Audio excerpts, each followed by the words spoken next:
सो अब हम आ चुके हैं लास्ट यूनिट पर, प्रोबेबिलिटी पर। ठीक है, प्रोबेबिलिटी। और प्रोबेबिलिटी में से क्या होगा कि बस हमें 6 नंबर का काम आएगा। एक तो 4 नंबर का क्वेश्चन आएगा और एक एक वाले 2 क्वेश्चन आएंगे। ठीक है, तो ना इसमें डायरेक्टली जो 2024 में और 25 में पूछा गया था, मैं आपको वो क्वेश्चन करवा देता हूँ। ठीक है, मतलब 24 में आया था, 25 में आ गया, 25 के सैंपल पेपर में था, वो करवा देता हूँ। और ना जो मोस्ट इम्पॉर्टेंट है, जिसकी आने की प्रोबेबिलिटी 95% से ज़्यादा है, ठीक है, कि 4 नंबर में वही क्वेश्चन आएगा आपको बेस थ्योरम का बैग वाला, वो भी मैं आपको करवा दूंगा। तो थोड़े से बेस की हमें ज़रूरत है। थोड़े से बेस की हमें ज़रूरत है, बिना बेसिक के ये क्वेश्चन नहीं होगा आपसे 4 नंबर वाला।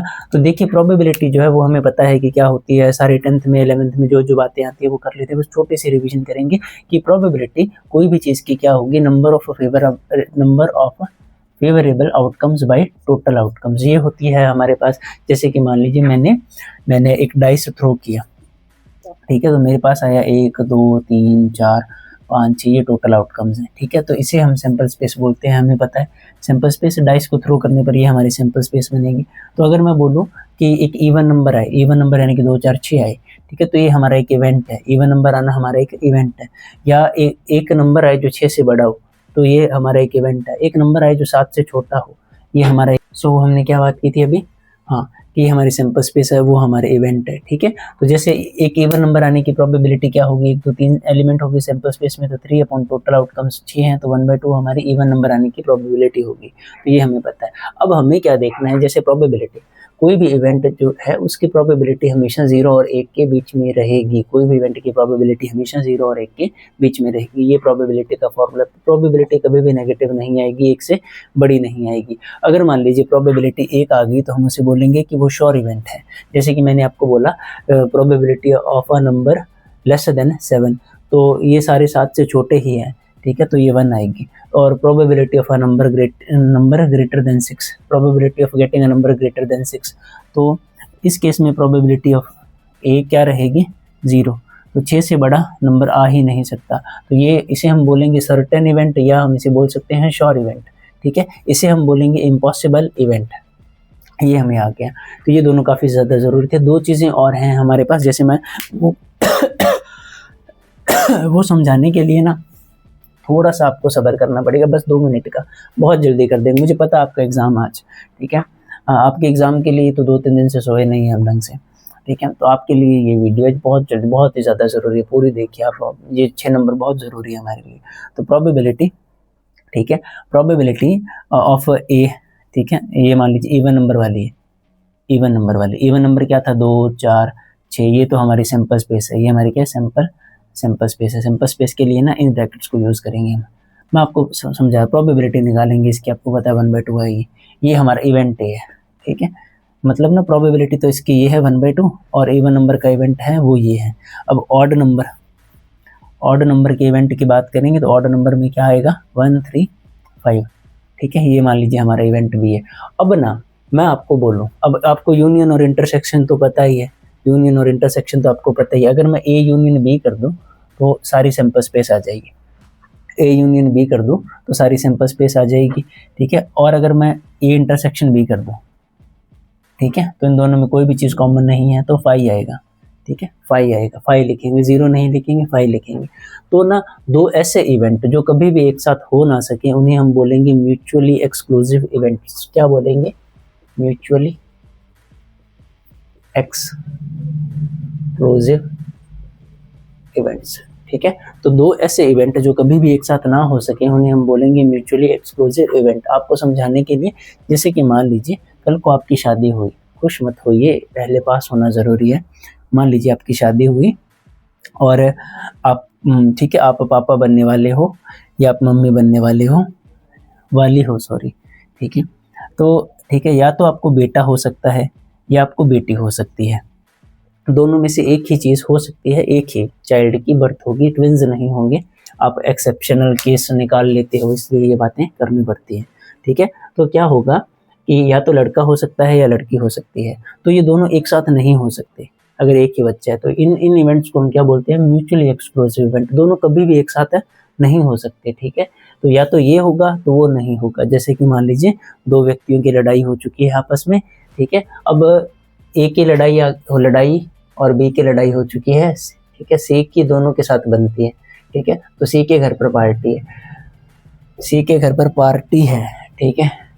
तो अगर ए ने बोला कि अगर तुम बी को बुलाओगे तो मैं नहीं आऊँगा, बी ने बोला अगर तुम ए को बुलाओगे तो मैं नहीं आऊँगा, मतलब ये दोनों कभी भी एक साथ नहीं आएंगे। तो इन दोनों इवेंट्स को हम क्या बोल सकते हैं? म्यूचुअली एक्सक्लूसिव इवेंट्स, ठीक है। तो probability of mutually exclusive events क्या होती है? हमेशा 0, ठीक है। ये तो फाई है, तो फिर इनकी प्रोबेबिलिटी क्या होगी? 0। और ये जो दो इवेंट्स जो आपस में कंबाइन होकर सारी सैंपल स्पेस बना देते हैं उन्हें हम बोलते हैं एक्सहॉजिटिव इवेंट्स। क्या बोलते हैं? एक्सहॉजिटिव इवेंट्स। तो मत बोलिए म्यूचुअली एक्सक्लूसिव सबसे ज़्यादा ज़रूरी था, ठीक है। तो ये हमारा थोड़ा सा बेस कर रहे हैं, बस 10-1 मिनट ये हमें लगाने थे। मैक्सिमम मैं कोशिश करूँगी 15 से 20 मिनट की या मैक्सिमम 25 मिनट की वीडियो जो है हमारी रहे। तो सैंपल स्पेस ये एटसेट्रा बातें हमने देख ली। अब ना देखिए एक फॉर्मूला है, इसकी हमें बहुत ज़्यादा ऐसे कर करके बच्चों इतनी बुरी तरह दर्द कर रही है ना, ये पूरा सेक्शन और आईज क्या बताऊँ आपको। सेम आपके जैसा ही हाल है, या आप ऐसा समझिए कि अगर आप x टाइम्स मेहनत कर रहे हैं तो मैं 4x टाइम्स मेहनत कर रहा हूँ आपके लिए, ठीक है। आपके आने ही चाहिए अब नंबर, अगर 70 से कम आए ना आप देख लीजिएगा, 0 0 0।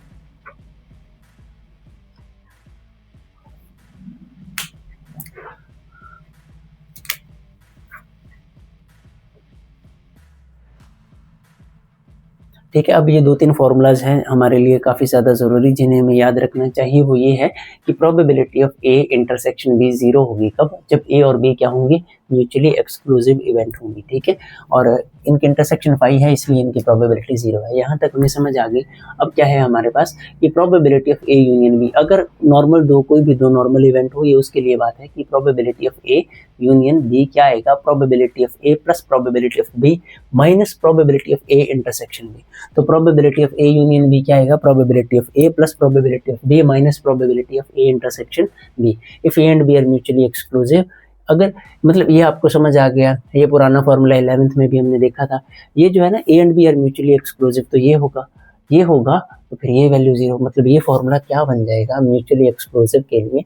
Probability of A union B क्या आएगा? Probability of A plus probability of B. तो ये हमें समझ आ गया, ठीक है। ये तो हम आराम से कर सकते हैं। अब देखिए, ठीक है। अब 12th में क्या है? 12th में एक नई टर्म आ गई, कंडीशनल प्रोबेबिलिटी। क्या आ गई?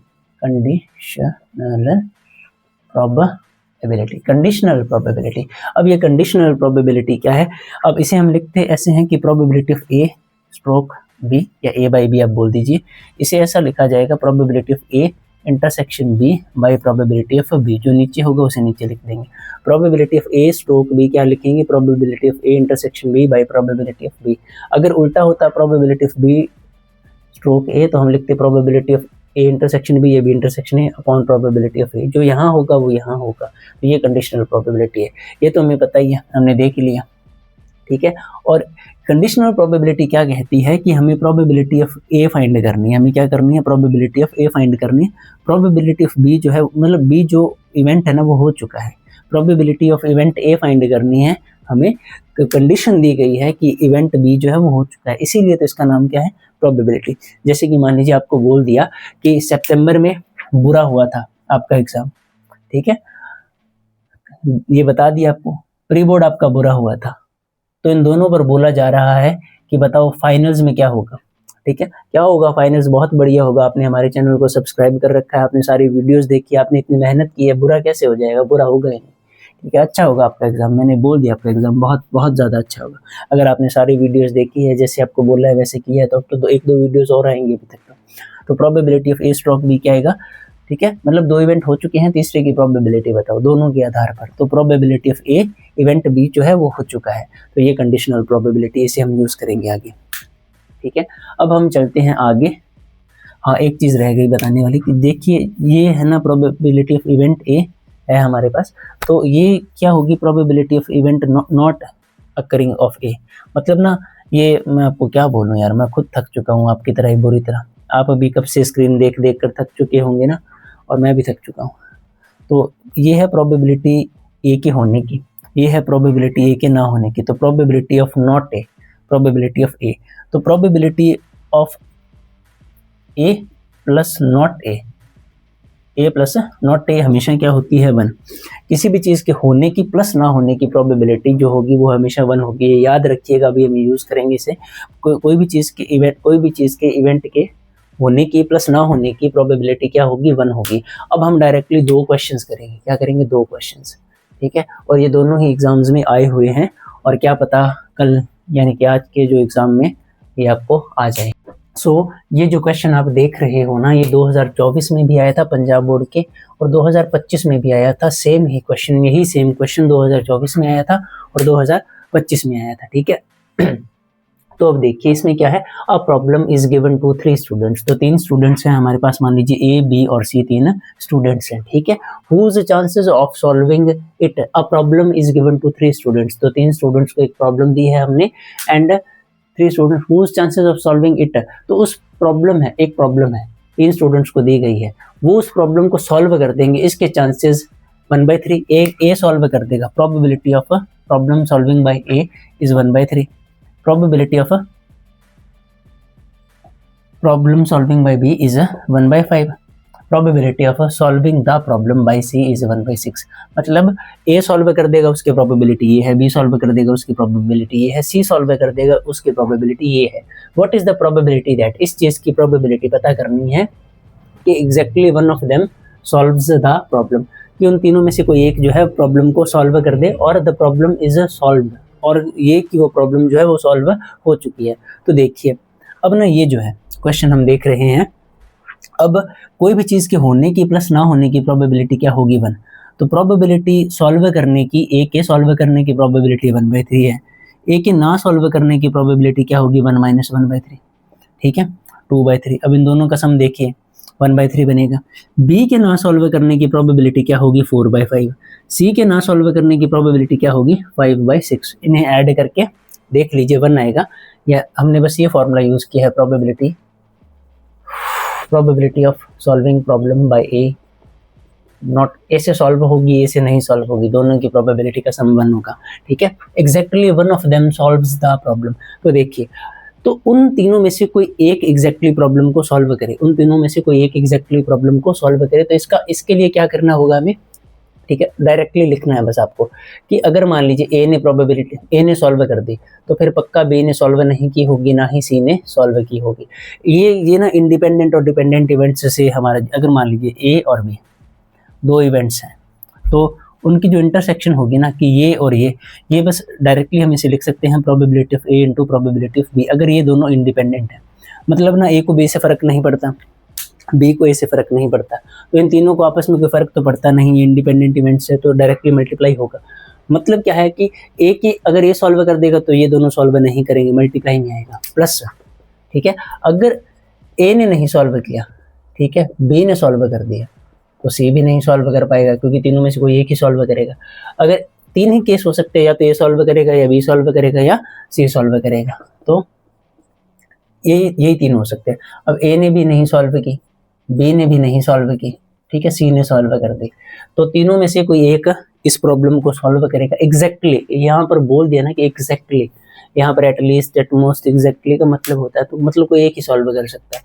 तो probability of solving the problem by A ये है 1/3। ए सॉल्व कर देगा उसकी प्रोबेबिलिटी 1/3 रख दी हमने। बी से नहीं सॉल्व होगी 4/5 आएगी, ठीक है, और सी से भी नहीं सॉल्व होगी, ये 5/6 आएगी। अब ए सॉल्व नहीं कर सकेगा, ये 2/3 आएगी। बी सॉल्व कर देगा 1/5 आएगी। सी नहीं सॉल्व कर पाएगा, ये आएगी 5/6, ठीक है। ए नहीं सॉल्व कर पाएगा 2/3, बी भी नहीं सॉल्व कर पाएगा 4/5, ठीक है, बी भी नहीं सॉल्व कर पाएगा 4/5, सी सॉल्व कर देगा 1/6। तो ये देखिए, तो ये आएगा 6 × 18 या 15 × 90, यानी कि नीचे तो 90 आएगा, 90 ऊपर आ जाएगा 20, यहाँ पर आएगा 10, नीचे आएगा फिर से 90, यहाँ ऊपर आ जाएगा 8, नीचे आएगा फिर से 90। तो ये कितना आ जाएगा हमारे पास 30 और 38/90। इसे अगर हम 18 पर काटेंगे, 18 नहीं सॉरी बच्चों 2 पर काटेंगे तो 19/18 45 हमारा सही आंसर होगा। तो ये होगा ये पहले। तो अब देखिए प्रॉब्लम सॉल्व हो जाए, इस बात की प्रोबेबिलिटी पता करनी। तो प्रॉब्लम सॉल्व हो गई, ठीक है, problem is solved plus problem is not solved. तो कोई भी चीज़ के होने की प्लस ना होने की प्रोबेबिलिटी हमेशा क्या होगी 1। कोई भी चीज़ के होने की प्लस ना होने की प्रोबेबिलिटी हमेशा क्या होगी 1। तो प्रॉब्लम इज सॉल्व्ड हमें ये देखना है, problem is solved, problem is solved बोला नहीं जाता, मुश्किल से बोला जाता। 1 माइनस नॉट सॉल्व्ड, ठीक है। तो इसमें अब ना प्रॉब्लम नहीं सॉल्व होगी, तो प्रॉब्लम कैसे नहीं सॉल्व होगी? मान लीजिए प्रॉब्लम को ए भी नहीं सॉल्व कर पाया, प्रॉब्लम को बी भी नहीं सॉल्व कर पाया और प्रॉब्लम को सी भी नहीं सॉल्व कर पाया, मतलब ना तीनों ही नहीं सॉल्व कर पाए। तो यही केस होगा जिसमें प्रॉब्लम सॉल्व नहीं होगी। तीनों को दी गई है प्रॉब्लम, ए से भी नहीं, बी से भी नहीं सॉल्व हुई, सी से भी नहीं सॉल्व हुई, तो यही तो एक केस है जिसमें प्रॉब्लम सॉल्व नहीं होगी, ठीक है। तो प्रॉब्लम इज नॉट सॉल्व में क्या आएगा? ये आएगा, ए से भी नहीं हुई, बी से भी नहीं हुई और सी से भी नहीं हुई। तो 1 माइनस ए से ना होने की 2/3 आएगी, बी से भी ना होने की 4/5 आएगी, सी से भी ना होने की 5/6 आएगी। 1 माइनस नीचे क्या आएगा 90, ऊपर क्या आ जाएगा 8 5 40 आ जाएगा। सो सॉल्व करने पर 90 माइनस 40/90 यानी कि 50/90 यानी 5/9 हमारा आंसर होगा, ठीक है। तो ये हो गया हमारा ये question. Problem is given to 3 students whose chances of solving it are 1/3, 1/5 and 1/6. What is the probability that exactly one of them solve? तो ये क्वेश्चन हमारा हो गया। ये 25 में भी आया था, 24 में भी आया था, काफ़ी ज़्यादा इंपॉर्टेंट है। इसका आंसर 1 मिनट में देख लूँ, बिल्कुल सही आंसर है इसका भी, ठीक है। इसके बाद एक लास्ट क्वेश्चन बचेगा हमारा बेस थ्योरम वाला, ठीक है। तो अब हम वो करते हैं।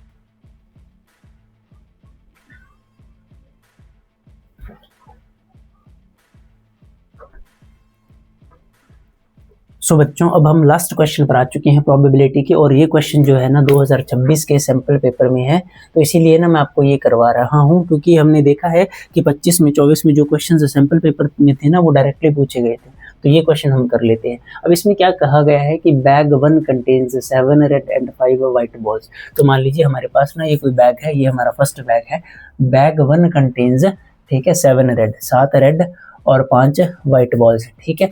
बैग 2 हमारे पास एक और बैग है, बैग 2 कंटेन्स 3 रेड बॉल्स हैं और 4 वाइट बॉल्स हैं, ठीक है।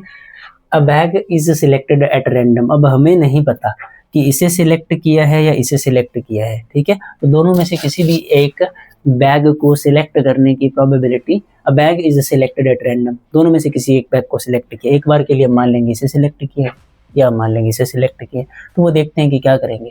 रैंडमली सिलेक्ट किए एंड बॉल इज ड्रॉन, मतलब दोनों में से, मतलब मान लीजिए ये घूम रहे हैं ऐसे और कोई एक बैग सिलेक्ट कर लिया और उसमें से एक बॉल निकाल ली, ठीक है। A bag is selected at random and a ball is drawn from it, इस उसमें से निकाल ली। Determine that which ball has more chances of being drawn.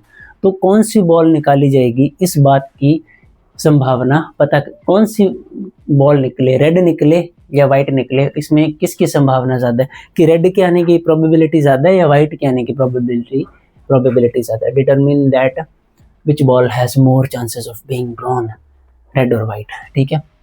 अब देखिए तो probability of red ball, probability of red ball, पहले तो आप देखिए कि probability of bag 1 is selected.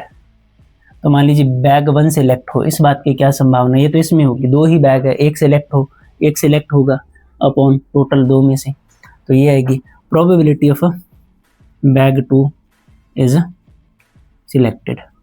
तो ये कितनी आएगी, ये भी 1/2 आएगी। इन्हें हम इक्वली लाइकली इवेंट भी बोलते हैं जिनकी प्रोबेबिलिटी सेम हो। तो बैग 1 सिलेक्ट करे इसकी प्रोबेबिलिटी 1/2, बैग 2 सिलेक्ट करे इसकी प्रोबेबिलिटी 1/2। इसे ना मैं एक बार के लिए प्रोबेबिलिटी ऑफ B1 लिख दूंगा और इसे मैं प्रोबेबिलिटी ऑफ B2 लिख दूंगा, ठीक है, बैग 2। तो रेड बॉल निकले, इस बात की प्रोबेबिलिटी क्या है कि इस बात की प्रोबेबिलिटी क्या होगी कि फर्स्ट बैग से भी रेड बॉल निकली है और सेकंड बैग से भी रेड बॉल निकली। मान लीजिए फर्स्ट बैग सिलेक्ट किया, तो प्रोबेबिलिटी ऑफ B1 कि ये सिलेक्ट हुआ है।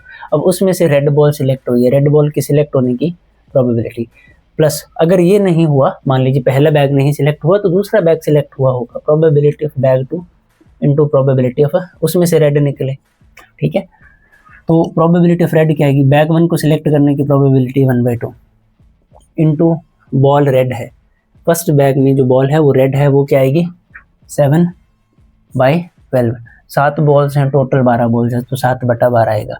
बैग 2 सिलेक्ट किया 1/2 इंटू रेड बॉल की प्रोबेबिलिटी, किसकी प्रोबेबिलिटी, रेड बॉल की, क्या आएगी, जल्दी बोलिए, रेड बॉल की प्रोबेबिलिटी क्या आएगी, 3 रेड बॉल्स हैं, ठीक है, टोटल बॉल्स कितनी है 7 आएगी। तो इसे हम अगर सॉल्व करेंगे तो ये आएगा 7/24 प्लस 3/14। तो जब हम एलसीएम लेंगे तो ये दोनों, ठीक है, डायरेक्टली मल्टीप्लाई करवा दीजिएगा, 24 इंटू 14, ये 7 इंटू 14 प्लस 3 इंटू, और ना इसे सॉल्व करने पर हमारे पास आएगा 85/168, ठीक है। आप रफली सॉल्व करके देख लीजिएगा, ठीक है, मैं करूँगा तब टाइम लग जाए, तो आप सॉल्व करके देखोगे तो इसका आंसर आएगा 85/168। अब इसके बाद ना probability of white ball, probability of white ball की प्रोबेबिलिटी देखनी है, तो वो हम कैसे देखेंगे कि यही होगा, बैग 1 सिलेक्ट किया उसमें वाइट बॉल, ठीक है, प्लस ये नहीं हुआ तो बैग 2 सिलेक्ट किया उसमें वाइट बॉल, ठीक है, ये ऐसे समझाने के लिए आपको। तो अब क्या करें कि बैग 1 सिलेक्ट हुआ, इसकी प्रोबेबिलिटी 1/2, वाइट बॉल है उसमें 5/12, ठीक है, दूसरा बैग सिलेक्ट किया उसकी प्रोबेबिलिटी 1/2 और वो उसमें वाइट बॉल 4/7। तो अब इसे सॉल्व करेंगे तो 5/24 प्लस 4/14, तो इसे सॉल्व करने पर ना 83/168 आएगा। आप सॉल्व करोगे, कैलकुलेशन करने में टाइम लग जाएगा, तो 83 देखिए कि ना रेड बॉल आए इसकी प्रोबेबिलिटी है ये, और वाइट बॉल आए इसकी प्रोबेबिलिटी है ये, कोई भी बैग रैंडमली सिलेक्ट करने पर, तो रेड बॉल के आने की प्रोबेबिलिटी ज़्यादा है, तो determine that which ball has more chances of being drawn, तो red ball therefore red ball has more chances of being drawn, ठीक है। तो ये आपको लिखनी पड़ेगी लास्ट में लाइन। तो बच्चों 4 नंबर पक्के हमारे, अगर हमने इतना कर दिया तो, ठीक है। तो ऑलमोस्ट हम हमारा काम ख़त्म कर चुके हैं, तो सुबह आपको एक वीडियो मिल जाएगी और जिसमें हम एक फ़ाइनल बात करेंगे।